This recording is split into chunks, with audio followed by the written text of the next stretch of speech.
তোমার কোনটা পূজা হচ্ছে?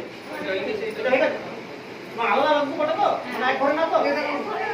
যা এটা অন্য কালার না, ভুলে না অন্য কালার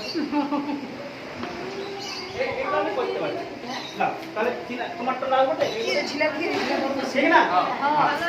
এটা করতে পারি। হ্যাঁ হ্যাঁ। আচ্ছা নামটা জিতেন লেখা আছে। জিতেন জিতেন জিতেন্দ্র পাসওয়ান লেখা আছে। হ্যাঁ টোকেন না এটা জিতেন্দ্র প্রসাদ না রে পাসওয়ান। পাসওয়ান জিতেন্দ্র পাসওয়ান লাস্ট একদম লাস্ট হ্যাঁ এটা দিলে বড় এই যে দেখুন। নাম এখন পাইনি ভালো লাস্টটা এসেছে। আমি নামটা লেখা আছে টোকন পাইনি এখন সেই জন্য আমি লাস্ট পুজো করে গেছি হ্যাঁ হ্যাঁ ওই জন্য আমি পুষ্পাঞ্জলি দিলাম। হ্যাঁ। এটা কি করুন?